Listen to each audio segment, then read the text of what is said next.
Rosa Delgado's alarm clock screamed at 4:30 in the morning, just like it had every day for the past 8 years. She rolled over in her narrow bed, feeling the familiar ache in her lower back from yesterday's work. The tiny apartment was cold. The heater had broken 2 months ago and she couldn't afford to fix it. She stumbled to the bathroom, splashed cold water on her face, and looked at herself in the cracked mirror. At 32, Rosa looked older than her years. Her hands were rough and red from cleaning chemicals. Her dark hair, once shiny and well-kept, was now pulled back in a simple ponytail every day. But her eyes still held something special, though she tried not to think about that anymore. By 5:15, Rosa was out the door, walking quickly through the empty streets to catch the first bus. The city was just waking up and she was already on her way to her first job of the day. She cleaned offices in the business district, working alone in the quiet buildings while everyone else was still sleeping.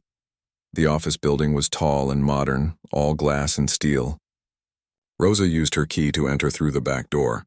She knew these halls better than her own apartment. Every desk, every window, every corner was part of her daily routine. She moved quickly and efficiently, emptying trash cans, wiping down desks, and vacuuming carpets. As she cleaned, Rosa sometimes hummed quietly to herself. Old melodies would come back to her without warning, songs she had learned years ago when life was different. When she caught herself doing it, she would stop immediately. Those memories were too painful. By 9 a.m., Rosa was done with the offices and rushing to her second job. She worked at Tony's Diner, a small place that served breakfast and lunch to construction workers, truck drivers, and anyone else looking for cheap, filling food. The pay wasn't much, but Tony let her eat for free, which helped stretch her money. "Morning, Rosa," Tony called from behind the grill as she tied her apron. "Table 6 wants their eggs over easy and the coffee machine is acting up again." Rosa grabbed the coffee pot and went to work. She knew all the regular customers by now. There was Frank, who drove trucks and always ordered the same thing: 2 eggs, bacon, wheat toast. There was Mrs. Patterson, an elderly woman who came in every Tuesday and Thursday for oatmeal and told Rosa stories about her grandchildren. Then there were the customers she didn't like as much, like the businessman in the expensive suit who never looked at her when he ordered. He would just point at the menu and grunt. Or the group of college kids who left messes on purpose and never tipped. But Rosa smiled and served everyone the same way. She needed this job. During her break, Rosa sat in the back alley behind the diner. She ate a quick sandwich and tried not to think about how tired she was. She still had her third job to get to after the diner closed at 3 p.m. Her phone buzzed. A text from her mother. "Rosa, your cousin Linda is getting married next month. The whole family will be there. You should come." Rosa stared at the message for a long time before deleting it. She couldn't afford to travel home. And even if she could, what would she tell everyone? That she was still cleaning floors and serving coffee? That all those years of music lessons, all those dreams had led to this? 15 years ago, Rosa had been different. She had been the girl with the gift. The girl who could make a piano sing. She had won competitions, earned scholarships, and planned to study music at the conservatory. Her parents had been so proud. Her teachers said she had rare talent, that she could have a real career in music, but life had other plans. Her father got sick when Rosa was 17. Cancer. The medical bills piled up faster than they could pay them. Her mother worked 2 jobs, but it wasn't enough. Rosa made a choice. She gave up her scholarship and got a job instead, working to help keep the family afloat. Her father died anyway 2 years later. By then, Rosa had been out of music for so long that her skills had gotten rusty. The conservatory spot was long gone. Her music teacher had moved away. The dream was over. At 3:30, Rosa caught another bus across town to her third job. She worked at Megamart, stocking shelves and helping customers until closing time at 10 p.m.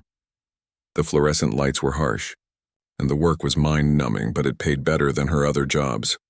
She worked in the electronics section mostly, helping people find TVs and computers and phone chargers. Sometimes families would come in looking for keyboards or small electric pianos for their kids who were just starting music lessons.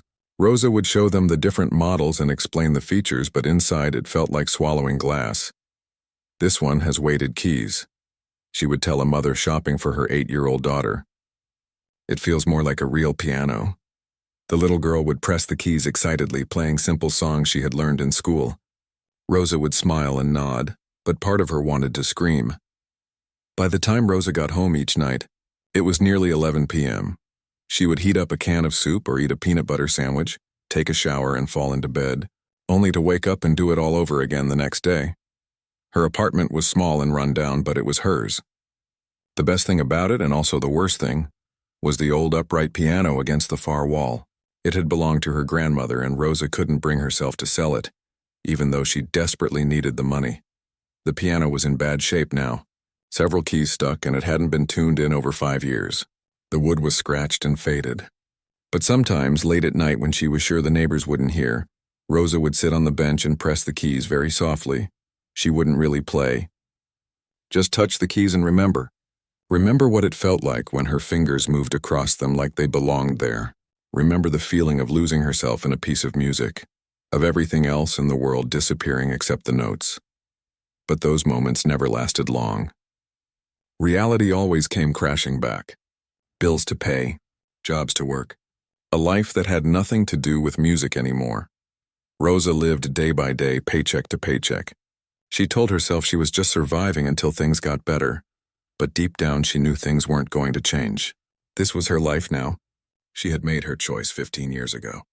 And this was where it led. She never imagined that one evening, while cleaning tables at an upscale restaurant where she had recently started picking up extra hours, everything would change. She never imagined that the very thing she had given up, the talent she had buried, would resurface in the most unexpected way. But that story was still to come. For now, Rosa Delgado was just a woman with rough hands and tired eyes, trying to make it through another day. 3 weeks after starting her 4th job, Rosa was beginning to regret it. The Golden Oak restaurant was nothing like Tony's diner. Everything was expensive, fancy, and intimidating. The customers wore clothes that cost more than Rosa made in a month, and they looked at her like she was invisible. She had taken the job because she desperately needed the extra money. Her mother had called last week crying. The rent on the old family house had gone up again and she couldn't afford it on her own. Rosa had promised to send more money, even though she had no idea where it would come from. So here she was, every Tuesday and Thursday evening, cleaning tables and emptying trash in the Golden Oak's private dining rooms. The work wasn't hard, but the atmosphere made her uncomfortable. She felt out of place among the crystal glasses, silk curtains, and oil paintings that probably cost more than her car. Tonight was especially busy. The restaurant's largest private room was hosting some kind of business dinner. Rosa could hear loud laughter and conversation through the heavy wooden doors as she worked in the smaller rooms nearby. "Rosa," called Patricia, the head server. She was a stern woman in her 50s who ran the evening staff with military precision. "When you're done with that room, I need you to clean up the main dining area. The Peterson party just left and they made quite a mess." Rosa nodded and gathered her cleaning supplies. The Peterson party had been particularly difficult. They had spilled wine on the white tablecloth, dropped food on the floor, and left their dishes scattered everywhere. It took her nearly an hour to get everything spotless again. As she worked, Rosa noticed a man watching her from across the room. He was sitting alone at a corner table, finishing what looked like an expensive steak dinner. He was probably in his late 40s, wearing a dark suit that fit perfectly. His graying hair was slicked back, and he had the kind of confident look that came from never having to worry about money. Rosa had seen him before. He came to Tony's diner sometimes for lunch, always ordering the same thing, a burger and fries, extra pickles. But he was different there. At the diner, he was just another customer. Here at the Golden Oak, he clearly belonged. She tried to ignore his stare and focused on her work, but she could feel his eyes following her as she moved around the room. It made her skin crawl. Finally, he stood up and walked over to where she was wiping down tables. "Excuse me," he said, and Rosa looked up reluctantly. "You work at Tony's diner too, don't you? On Madison Street?" Rosa nodded, not trusting herself to speak. She didn't like the way he was smiling at her. "I thought so. You serve me lunch there sometimes." "Vincent Hartwell." He extended his hand like he expected her to shake it. Rosa looked at his hand but didn't take it. After a moment, he let it drop. "Right," Vincent continued, his smile becoming colder. "I've been asking around about you, actually. Someone told me you used to play piano. Is that true?" Rosa's blood turned to ice. Who had been talking about her? And why? "I used to," she said quietly. hoping he would leave her alone. Used to, Vincent repeated, like the words amused him. That's interesting, because my friends and I were just discussing what to do about the entertainment situation tonight. He gestured toward the large private dining room, where the laughter was getting louder and more raucous. See, we're having a little celebration. Some big business deals went through and everyone's feeling good, but the evening's getting a bit dull, if you know what I mean. We need something entertaining. Rosa didn't like where this was going. She picked up her cleaning supplies and started to move away from him. Wait, Vincent said, grabbing her arm gently but firmly. Don't be rude. I'm offering you an opportunity here. What kind of opportunity? Rosa asked, though she already suspected she didn't want to know. Vincent's grin widened. Well, it just so happens that there's a piano in our private dining room. A beautiful grand piano. It's been there for years, part of the restaurant's charm. And since you used to play, he let the sentence hang in the air. I don't play anymore, Rosa said firmly. Oh, come on. It's like riding a bicycle, isn't it? Once you learn, you never really forget. Vincent's voice was smooth, but there was something nasty underneath it. Besides, my friends would love to hear some music. They're very appreciative of talent, Rosa shook her head. I need to get back to work, but Vincent wasn't giving up. I'll tell you what. Play one song for us and I'll give you $100. Cash, right now. $100. Rosa thought about her mother, about the bills waiting at home, about the car that needed repairs she couldn't afford. But she also thought about her hands, rough and clumsy now from years of manual labor, about the piano at home that she couldn't even bear to really play anymore. I can't, she said, can't or won't. Vincent's mask of politeness was slipping now. Look, I'm trying to be nice here, but I could just as easily have a word with Patricia about your attitude, about how you're not being very helpful to the customers. The threat was clear. Rosa needed this job. She needed all her jobs. The piano probably hasn't been tuned in years, she said desperately. I couldn't play anything properly on it. Vincent laughed, and the sound made Rosa's stomach turn. Oh, that's the best part. You're absolutely right. That old thing is practically falling apart. Half the keys stick and it sounds terrible. It hasn't been properly maintained in at least a decade. He leaned closer and Rosa could smell expensive cologne mixed with alcohol on his breath. But here's the thing, he continued. My friends don't know that. They think I'm bringing them a real treat, a genuine musical performance from a former, what were you, music student? Scholarship girl? Rosa stared at him in horror as she realized what he was really asking. This wasn't about entertainment. This was about humiliation. His and his friends' entertainment would come from watching her fail, from seeing her embarrass herself on an instrument that couldn't be played properly. That's sick, she whispered. Vincent shrugged. That's business. That's life. Some people win, some people lose. Some people get to eat at places like this. And some people clean the tables afterward. He pulled out his wallet and counted out 5 $20 bills. $100, he said, holding out the money. For 5 minutes of your time, play anything you want. My friends will clap politely, you'll get paid, and everyone goes home happy. Rosa looked at the money. $100 would pay for her mother's medication this month. It would fix her car. It would mean she could eat something besides canned soup for dinner. But she also knew exactly what Vincent and his friends were planning. They wanted to watch her struggle with a broken instrument. They wanted to laugh at the poor cleaning lady who thought she could play piano. They probably had their phones ready to record it all. What do you say? Vincent asked, waving the bills in front of her face. Rosa closed her eyes. She thought about her father, about the choice she had made 15 years ago, about all the dreams she had given up, about the woman she used to be and the woman she had become. When she opened her eyes, Vincent was still standing there with his cruel smile and his money. Okay, she said quietly. Vincent's eyes lit up with triumph. Excellent. Come on then. Let me introduce you to my friends. This is going to be quite a show. Rosa's hands were shaking as Vincent led her toward the private dining room. The hallway felt like it stretched on forever, each step bringing her closer to what she was sure would be the most humiliating moment of her life. Remember, Vincent whispered as they approached the heavy oak doors, just play anything. Don't worry about how it sounds. My friends aren't exactly music critics.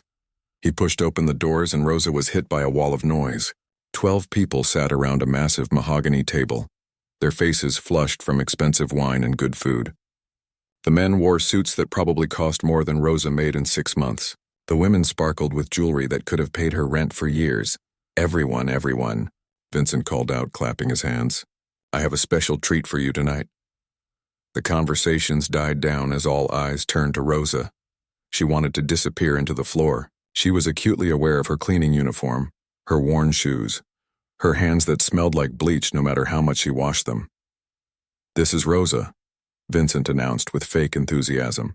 She's going to play piano for us tonight. Isn't that wonderful? A woman with perfectly styled blonde hair looked Rosa up and down with barely concealed disgust. How quaint, she said in a voice like ice. Where did you find her, Vincent? Asked a man with a thick mustache and small, cruel eyes. Is she one of the restaurant staff? Oh, she has quite the background, Vincent said, clearly enjoying himself. Tell them, Rosa. Tell them about your musical education. Rosa wanted to run. Every instinct told her to turn around and walk out. But then she thought about the $100 in Vincent's pocket. About her mother's medication. About the bills that wouldn't pay themselves. I studied piano, she said quietly, her voice barely audible over the clink of wine glasses. Studied where? The blonde woman asked with fake interest. I had a scholarship, Rosa whispered. To the conservatory. The table erupted in exaggerated surprise and delight. But Rosa could see the mockery in their eyes. They thought this was the funniest thing they'd ever heard. A scholarship, exclaimed a red-faced man who looked like he'd never missed a meal in his life. How impressive. And now you're... What exactly do you do now? She cleans, Vincent said before Rosa could answer. Isn't that right, Rosa? You clean offices and diners and now our lovely restaurant here. More laughter. Someone actually started clapping slowly, mockingly. Rosa felt tears burning behind her eyes, but she refused to let them fall. She had come this far. She might as well get it over with. In the corner of the room sat a grand piano. Once upon a time it might have been beautiful. The wood was dark and rich, carved with elegant details. But even from across the room, Rosa could see that it was in terrible condition. Dust covered the surface, and several of the keys looked like they were sitting at odd angles. There's your stage, Vincent said, gesturing grandly toward the piano. Ladies and gentlemen, I present to you Rosa the pianist. More applause, more laughter. Someone took out their phone and started recording. Then another person did the same. Soon half the table had their phones pointed at Rosa. She walked slowly toward the piano, feeling like she was walking toward her own execution. The bench was too high and wobbled when she sat down. Someone in the audience made a joke about needing to adjust the seat and everyone laughed. Rosa lifted the lid that covered the keys, and her heart sank. It was worse than she had imagined. At least 6 keys were completely stuck down. Several others were missing entirely, showing the dark spaces underneath. The remaining keys were yellowed and chipped. Some were loose and clicked when she touched them gently. Having trouble? Vincent called out sweetly. Don't be shy now. We're all waiting. Rosa placed her hands on the keyboard, and 15 years fell away in an instant. Her fingers remembered exactly where they belonged. The muscle memory was still there, buried under years of cleaning and serving and stocking shelves, but still there. She pressed middle C, and nothing happened. The key was stuck. She tried D. It made a sound, but it was completely out of tune, flat and harsh. E was missing completely. Behind her, the audience was getting restless. Someone made a comment about false advertising. Someone else wondered if maybe she had lied about the whole scholarship thing. Rosa closed her eyes and took a deep breath. She thought about her father, lying in that hospital bed, telling her that sometimes life forces you to be stronger than you think you can be. She thought about her grandmother, who had owned this piano's twin, who had taught Rosa that music wasn't about the instrument. It was about the heart of the person playing it. She opened her eyes and began to play. She started with something simple, a melody she had learned when she was 8 years old, but instead of playing it the way it was written, she adapted it. When she reached a broken key, she moved the melody to a different octave. When a note was out of tune, she incorporated it into the harmony, making it sound intentional. The laughter behind her gradually died down. Rosa's confidence grew with each measure. Her fingers moved faster, more surely. She began to play Chopin, but not the way Chopin had written it. She played it the way it needed to be played on this broken instrument in this moment. For these people who had expected her to fail, she used the stuck keys as percussion, incorporating their clicks and thuds into the rhythm. She turned the out-of-tune notes into blue notes, making the classical piece sound like it had jazz in its soul. When she ran out of working keys in the higher register, she moved everything down and made it sound like a completely different piece, darker and more powerful. The room had gone completely quiet except for the music. Rosa forgot about the audience. She forgot about Vincent and his cruel smile. She forgot about her sore back and her rough hands and her empty refrigerator at home. For the first time in 15 years, she was just herself again. She was the girl who could make music from nothing, who could find beauty in broken things. She transitioned seamlessly from Chopin to an improvisation of her own creation. The melody told a story, the story of dreams deferred, of talents buried, of a woman who had lost herself and was just now beginning to remember who she used to be. The broken piano sang under her hands, its damaged voice somehow making the music more beautiful, more real, more human. Rosa played for almost 10 minutes, weaving together classical pieces, folk songs she remembered from childhood, and original melodies that seemed to come from somewhere deep inside her that she had thought was dead. When she finally stopped, her hands resting gently on the silent keys, the silence in the room was absolute. Rosa turned around slowly, afraid to see the faces behind her. She expected to see boredom or annoyance or maybe pity.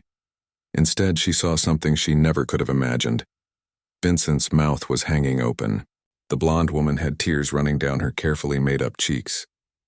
The man with the mustache was staring at Rosa like he had never seen her before, like she was someone completely different from the cleaning lady who had walked into the room 20 minutes ago. And then, from somewhere in the back of the room, someone began to clap. The first clap came from a woman sitting near the back of the room. Rosa had barely noticed her during Vincent's introductions because she had been sitting quietly, not participating in the loud jokes and laughter like the others. She was probably in her 50s with silver hair pulled back in an elegant bun and kind eyes behind wire-rimmed glasses. One clap became 2, then 3, then suddenly the entire room erupted in applause. But this wasn't the mocking, slow clapping from before. This was real. This was the kind of applause Rosa remembered from her competition days, when audiences couldn't contain their appreciation. People were standing up. The red-faced man who had made fun of her job was on his feet, clapping so hard his face had turned even redder. The blonde woman was still crying, mascara running down her cheeks. But she was smiling and clapping at the same time. That was, someone started to say, then stopped, apparently unable to find words. Incredible, finished another voice. I've never heard anything like that, said a third. Rosa sat frozen on the piano bench, overwhelmed. She had expected failure, humiliation, maybe a few cruel laughs before she could escape with Vincent's $100. She had never imagined this. Vincent was standing by the table, his face pale. The confident, sneering expression he had worn earlier was completely gone. He looked shocked, confused, and something else Rosa couldn't quite identify. Ashamed, maybe? Vincent started to speak, then stopped. He cleared his throat and tried again. I had no idea you could. That was... He couldn't finish the sentence. The woman with silver hair who had started the applause walked over to Rosa. Up close. She was even more elegant, wearing a simple but expensive black dress and small diamond earrings. My dear, she said, her voice warm and genuine. That was absolutely extraordinary. I haven't been moved by a musical performance like that in years. Rosa stood up from the piano bench, her legs shaky. Thank you, she managed to whisper. No, thank you, the woman replied. You've given us all a gift tonight. My name is Catherine Liu, by the way. She extended her hand. And unlike when Vincent had done the same thing earlier, Rosa felt comfortable taking it. Rosa, she said quietly. Rosa, Catherine repeated like she was committing the name to memory. Tell me, where did you study? Who was your teacher? I studied at Jefferson Community College before. Rosa's voice trailed off. She didn't know how to explain the rest of the story to these people. Before what? Catherine asked gently. Rosa looked around the room. Everyone was still watching her, waiting for her answer. But their faces had changed completely. Where before she had seen mockery and disdain, now she saw genuine curiosity and respect. Before life got in the way, Rosa said finally. Catherine nodded like she understood exactly what that meant. And you haven't played since then? Not really. I have an old piano at home, but it's in bad shape too. Rosa gestured toward the broken grand piano behind her. Not as bad as this one, but close. And yet you just transformed that broken instrument into something magical, Catherine said. Do you realize how rare that kind of talent is?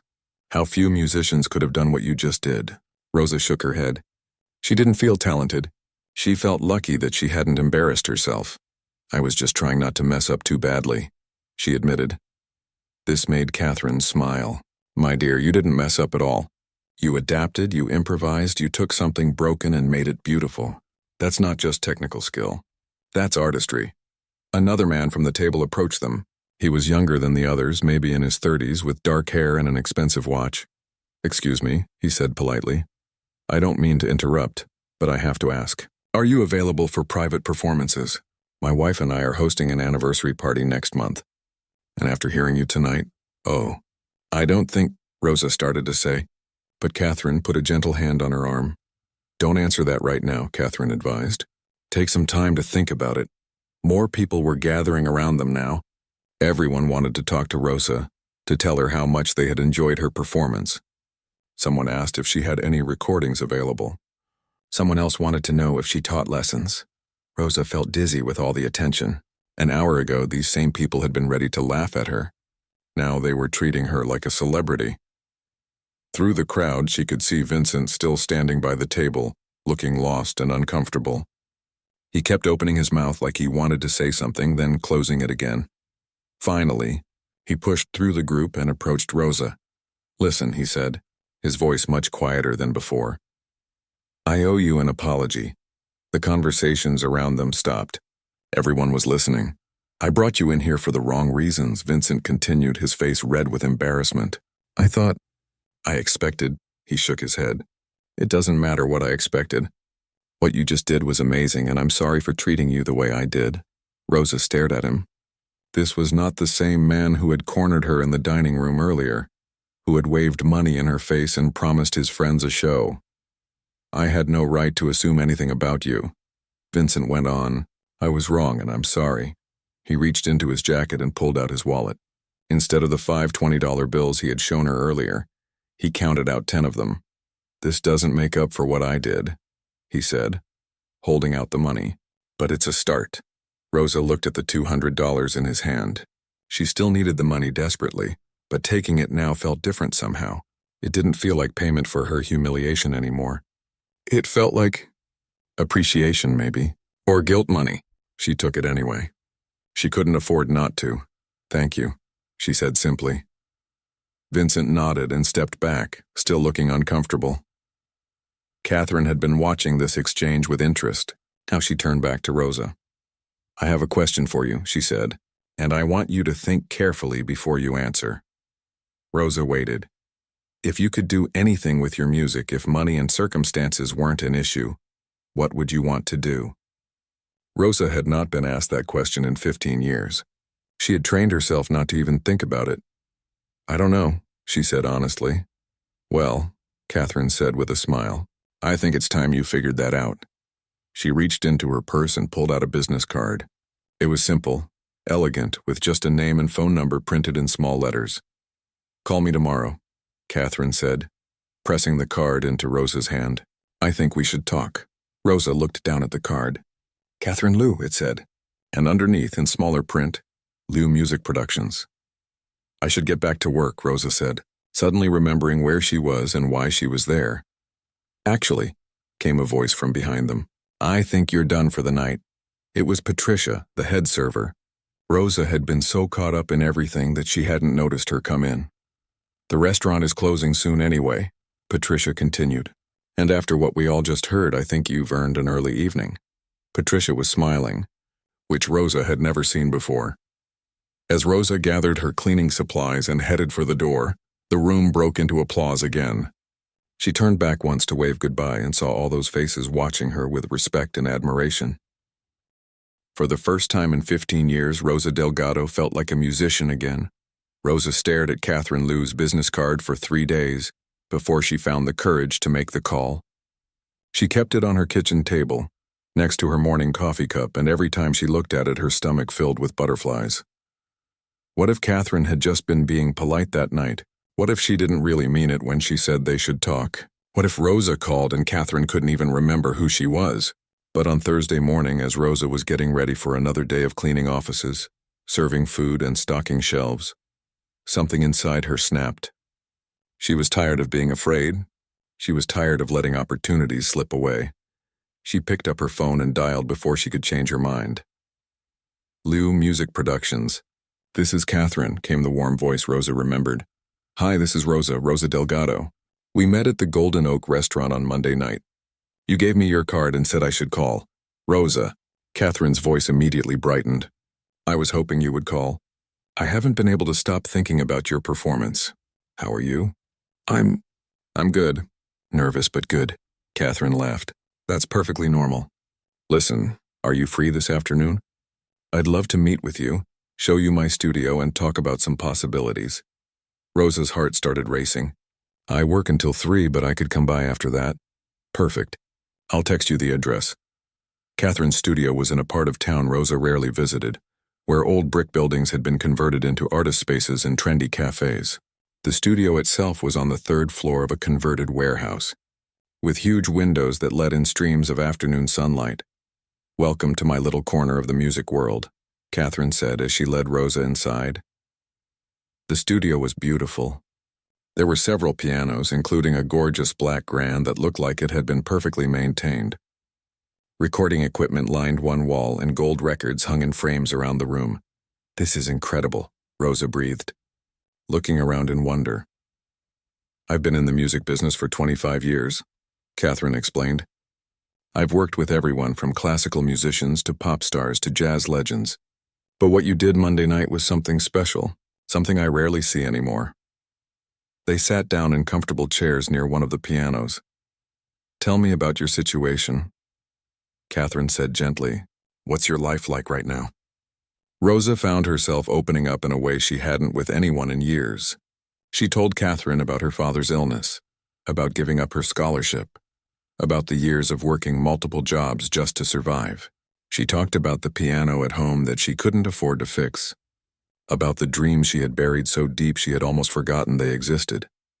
Catherine listened without interrupting, occasionally nodding or making small encouraging sounds.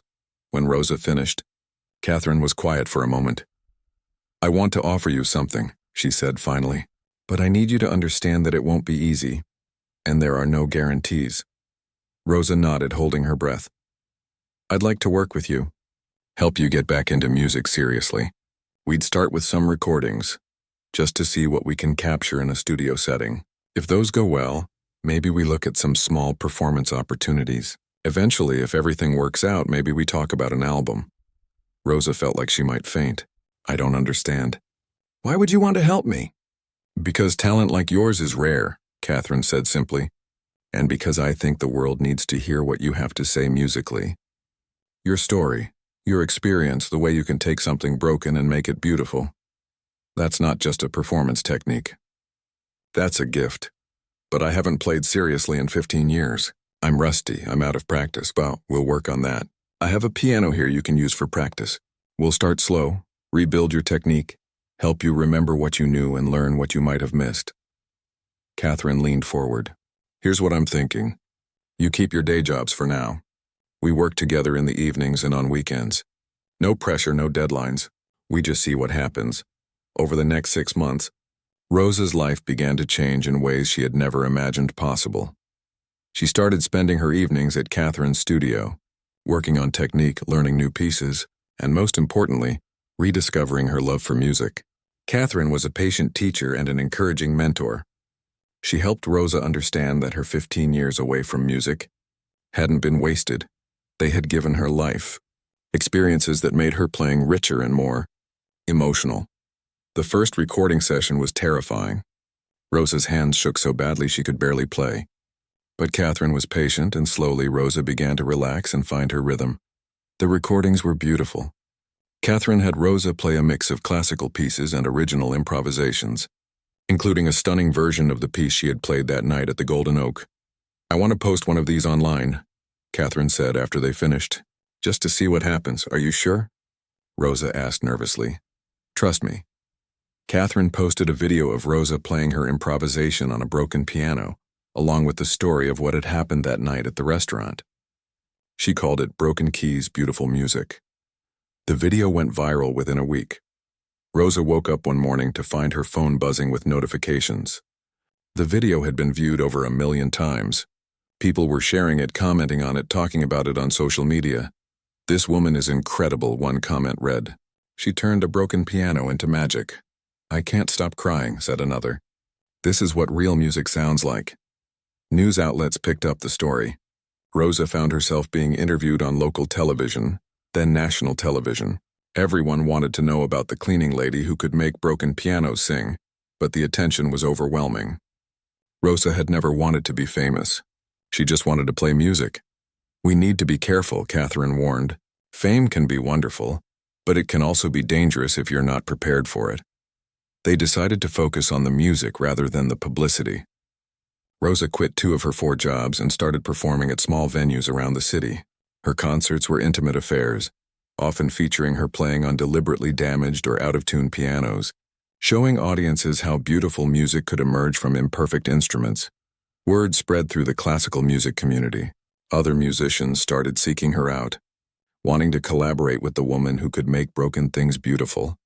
Within a year, Rosa had recorded her first album, Songs from Broken Places.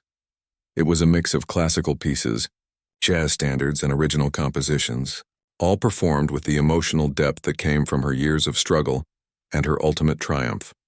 The album was a critical and commercial success. But for Rosa, the real victory was much simpler. She was able to send her mother enough money to keep the family house. She bought a beautiful piano for her apartment, though she kept the old broken one too.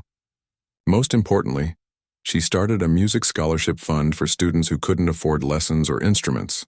Music saved me twice, she would tell the young students who received her scholarships. Once when I was 17 and needed an escape from poverty, and again when I was 32 and needed to remember who I really was. 2 years after that night at the Golden Oak restaurant, Rosa received an invitation to perform at Carnegie Hall. As she walked onto the stage, looking out at an audience that had come specifically to hear her play, she thought about Vincent Hartwell and his cruel joke. He had meant to humiliate her. Instead, he had given her back her life. Sometimes, Rosa thought as she placed her hands on the perfect keys of the concert grand piano, the most beautiful music comes from the most broken places. And sometimes what seems like an ending is actually just the beginning of something wonderful. She began to play, and the music filled the hall with hope.